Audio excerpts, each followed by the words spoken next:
ABP news आपको रखे आगे। एक आध 2 मिनट में पहुंच जाएंगे अमित शाह वहां पर, माफ कीजिएगा, जेपी नड्डा वहां पर, उनका इंतजार हो रहा है। और नीरज पांडे हमारे सहयोगी लगातार हमें तस्वीरें दिखा रहे थे, रैली स्थल की भी तस्वीरें हम आपको दिखा रहे हैं। वहां पर सवाल सबसे बड़ा ये है कि जेपी नड्डा जब अपना संबोधन देंगे वर्धमान में, तो वो किस तरीके से ममता बनर्जी सरकार पर हमला बोलेंगे, क्योंकि लगातार बीजेपी हमलावर रही है।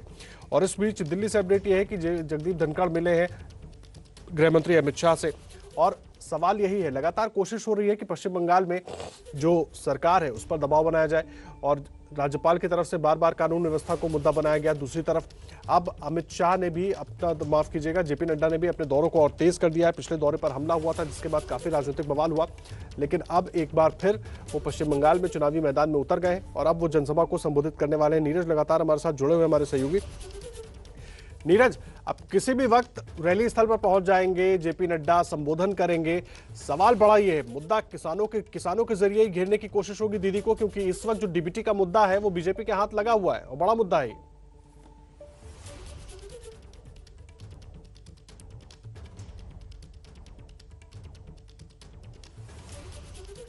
क्या चलेंगे नीरज के पास, लेकिन तस्वीरें हम आपको दिखा रहे हैं इस वक्त जेपी नड्डा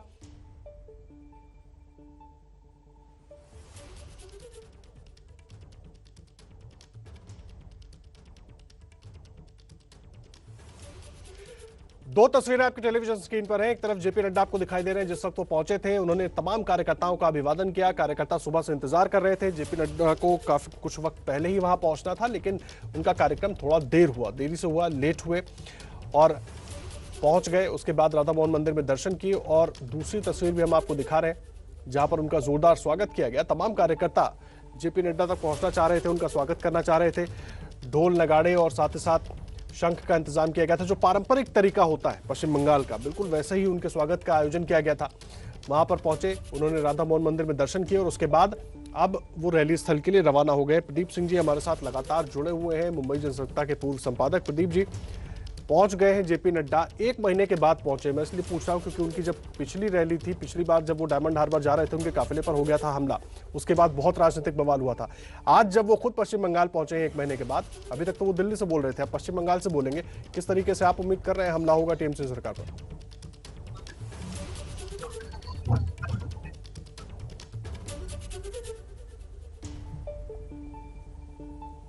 देखिए आदर्श, ठीक बात आपने उठाई।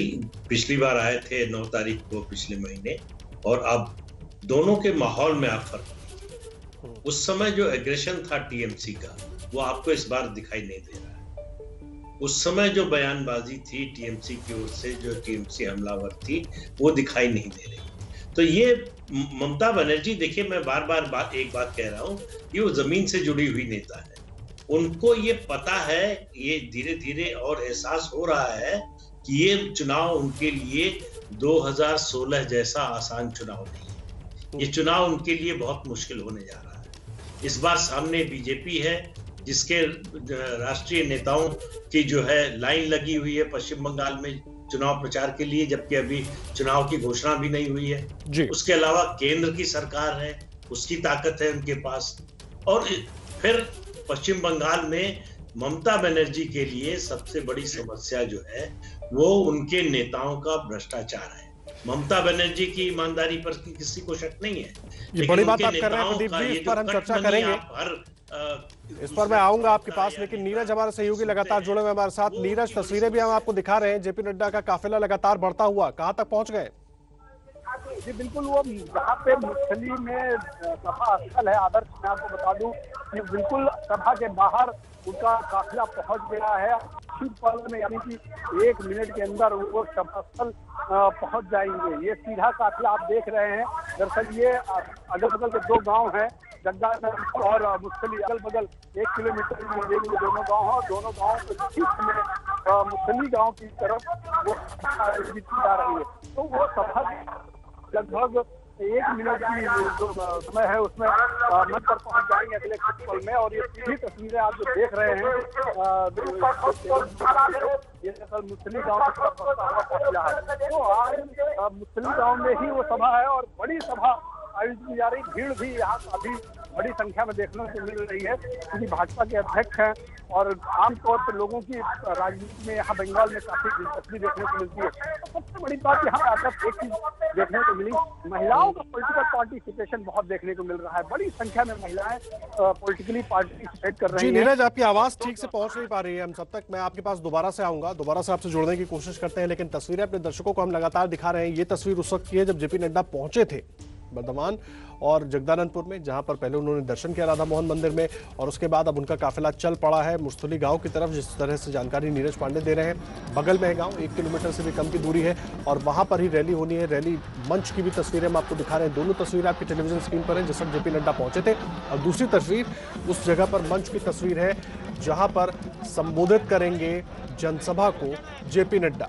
दोनों तस्वीरें इस वक्त आपकी टेलीविजन स्क्रीन पर है, और बहुत अहम हो जाता है क्योंकि 1 महीना पहले जब जेपी नड्डा पहुंचे थे पश्चिम बंगाल, उनके काफिले पर हमला हो गया था, और उस हमले के बाद लगातार बीजेपी हमलावर थी टीएमसी सरकार के ऊपर, जिसको लेकर बड़ा राजनीतिक खींचतान भी देखने को मिला केंद्र और राज्य सरकार के बीच में। और आज जब खुद दोबारा बीजेपी के अध्यक्ष जेपी नड्डा पहुंचे हैं वहां पर, तो जनसभा जब करेंगे तो किस तरीके से वो निशाने पर लेते हैं। और ये जो तस्वीरें आप देख रहे हैं, ये जेपी नड्डा का काफिला है जो मुस्तली गांव की तरफ रवाना हो चुका है, और अब किसी भी वक्त ये सभा स्थल पर काफिला पहुंच जाएगा, मंच पर पहुंच जाएगा। बहुत लंबी दूरी नहीं है राधा मोहन मंदिर से इस जगह की जहां पर ये जनसभा होनी है। ये जो मंच की दूसरी तस्वीरें आप देख रहे हैं, वहां पर पहुंचना है जेपी नड्डा को, और किसी भी वक्त काफिला वहां पर पहुंचेगा, उनका इंतजार हो रहा है। वहां पर भी बड़ी संख्या में लोग मौजूद हैं, कार्यकर्ता मौजूद है जेपी नड्डा को सुनने के लिए, और वहां पर भी उनके स्वागत की जोरदार तैयारी की गई है। तस्वीरें आप देख रहे हैं किस तरह से वहां पर मंच को सजाया गया है, और उसके सामने उनके स्वागत के लिए बाकायदा पूरी तैयारी भी की गई है। और सड़क के दोनों ओर आप देख सकते हैं बड़ी संख्या में बीजेपी कार्यकर्ता जुटे हुए हैं, और कोशिश यही कि जेपी नड्डा का स्वागत किया जाए। और जेपी नड्डा की सुरक्षा में भी इस बार कमी किसी तरह की नजर नहीं आ रही है, क्योंकि पिछली बार उनकी सुरक्षा में बड़ी चूक देखी गई थी जब उनके काफिले पर हमला हो गया था। भीड़ ने पत्थर चलाए थे उनके काफिले के ऊपर, जिसमें कई गाड़ियों के शीशे टूट गए थे, कुछ लोगों को चोटें भी आई थी हल्की फुल्की। प्रदीप जी लगातार हमारे साथ जुड़े हुए हैं। प्रदीप जी, हम लोग इसी मुद्दे पर चर्चा कर रहे थे कि अमित जेपी नड्डा जब बोलेंगे तो क्या कुछ होगी बात। ममता बनर्जी भले चीजों को समझ रही है, लेकिन अभी भी लग रहा है कि टीएमसी कहीं ना कहीं अहंकार या अति उत्साह में कुछ चीजों को नजरअंदाज कर जा रही है, या परेशान हो रही है कि बीजेपी इस तरह से क्यों हमारे किले में भेद सेंध लगाने की कोशिश कर रही है।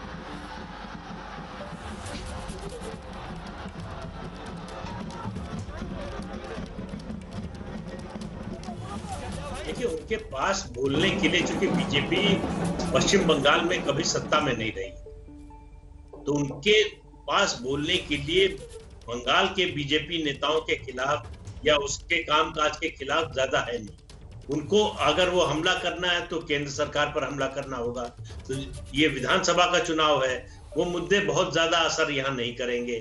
लोकसभा का चुनाव होता तो बात दूसरी होती। दूसरी दिक्कत उनकी ये है कि जो ट्रायंगुलर कंटेस्ट अगर होता तो शायद उनको ज्यादा फायदा होता, लेकिन सीपीएम और कांग्रेस जो है बिल्कुल ही हाशिए पे चली गई हैं, तो इससे ये कंटेस्ट सीधा हो गया है। तीसरी बात ये है कि एंटी इनकम्बेंसी जो है 10 साल की, वो उनके ऊपर भारी पड़ने वाली है। 2011 में जब वो चुनाव लड़ने गई थी तो पहला 5 साल का कार्यकाल मिला था। लोग जो है सीपीएम से जो नाराजगी थी तब तक पूरी तरह से भूले नहीं थे, सीपीएम की जो राजनीति थी उसको भूले नहीं थे, तो इसलिए उनको पहले से ज्यादा समर्थन मिला। लेकिन पिछले 5 सालों में आप देखें तो ऐसा लगता है कि ममता बनर्जी की जो पकड़ है पश्चिम बंगाल की राजनीति और उसके प्रशासन पर, वो लगातार ढीली होती गई है। वो लगातार जो है केंद्र से टकराव की स्थिति में रही, वो चाहे अधिकारियों का मामला हो। अब ये किसी राज्य में अभूतपूर्व स्थिति थी कि राज्य की पुलिस सीबीआई जी, मैं आ रहा हूं प्रदीप जी आपके पास। ये तस्वीरें उस वक्त की दिखा रहे हैं जिस वक्त राधा मोहन मंदिर के अंदर जेपी नड्डा मौजूद थे और वहां पर पूजा अर्चना कर रहे थे, दर्शन करने के लिए पहुंचे थे। अब से कुछ मिनट पहले की ये तस्वीरें हैं, और जेपी नड्डा मंदिर के अंदर आशीर्वाद लेते हुए, पूजा अर्चना करते हुए, ये तस्वीर आप देख रहे हैं राधा मोहन मंदिर में। वर्धमान जिले में है राधा मोहन मंदिर, जगदानंदपुर गांव में, और वहीं पर जेपी नड्डा पहुंचे थे। उसी प्रांगण में उनका हेलीपैड भी बनाया गया था, जहां पर उनका हेलीकॉप्टर उतरा, और उसके बाद वो सीधा मंदिर में उन्होंने प्रवेश किया, दर्शन किया, पूजा अर्चना की तस्वीरें हम आपको दिखा रहे हैं। उनके साथ तमाम बीजेपी नेता मौजूद हैं, दिलीप घोष, मुकुल रॉय और साथ ही साथ कैलाश विजयवर्गीय राहुल सिन्हा को भी आप देख रहे हैं तस्वीरों में। तमाम बीजेपी नेता उनके साथ मौजूद हैं। पूजा अर्चना की जेपी नड्डा ने और उसके बाद उनका काफिला रवाना हो गया मुसहली गांव की तरफ, जहां पर उनकी जनसभा होनी है। उस जनसभा के बाद वो उसी गांव से एक मुट्ठी चावल कार्यक्रम की शुरुआत करेंगे। 5 घरों में जाकर एक मुट्ठी चावल का दान वो लेंगे और उसके बाद इस कार्यक्रम की औपचारिक शुरुआत होगी और बीजेपी इसको राज्य के सभी जिलों में फैलाएगी और 45,000 गांवों तक पहुंचने का लक्ष्य है बीजेपी का। एक मुट्ठी चावल 45,000 गांवों से दान लिया जाएगा और उसके बाद भोज का आयोजन किया जाएगा। जिस तरह से खुद कैलाश विजयवर्गीय बंगाल बीजेपी के प्रभारी एबीपी न्यूज पर जानकारी दे रहे थे। ये तस्वीरें जो आप देख रहे हैं ये उस वक्त की हैं जब जेपी नड्डा राधा मोहन मंदिर में आशीर्वाद लेने के लिए अंदर गए थे, दर्शन कर रहे थे। ये उस वक्त की तस्वीरें आपकी टेलीविजन स्क्रीन पर। तमाम बाकी बीजेपी के नेता उनके साथ मौजूद है। राहुल सिन्हा, कैलाश विजयवर्गीय, दिलीप घोष, मुकुल रॉय और सभी नेता उनके साथ इस वक्त मौजूद हैं। कुछ वक्त पहले की तस्वीरें हैं। इस वक्त रवाना हो चुके हैं जेपी नड्डा रैली स्थल के लिए। दूसरी तस्वीर आप देख रहे हैं जिसमें आपको कैलाश विजयवर्गीय नजर आ रहे हैं मंच पर चढ़ते हुए और यहीं पर इंतजार हो रहा है जेपी नड्डा का और किसी भी वक्त जेपी नड्डा पहुंच जाएंगे और उनका इंतजार हो रहा है। और जेपी नड्डा को सुनने के लिए बड़ी संख्या में वहां पर कार्यकर्ता भी मौजूद हैं। लगातार सुबह से कार्यकर्ता वहां पर जुटे हुए हैं, इंतजार कर रहे थे जेपी नड्डा का।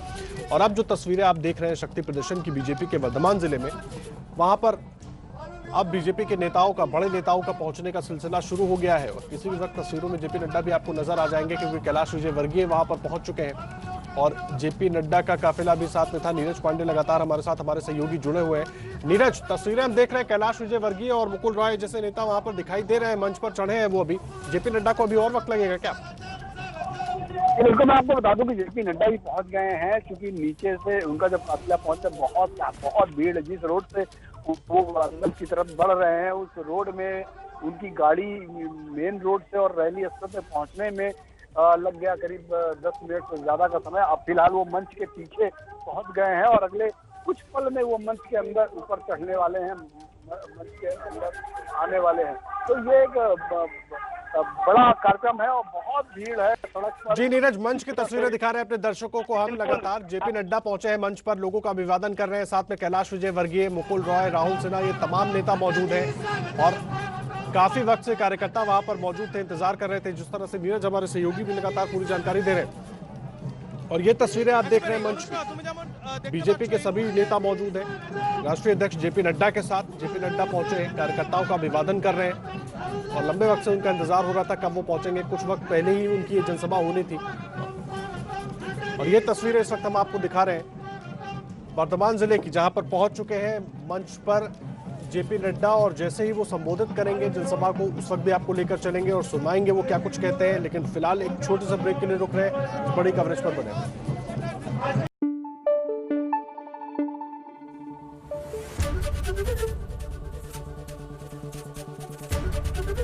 एबीपी न्यूज आपको रखे आगे।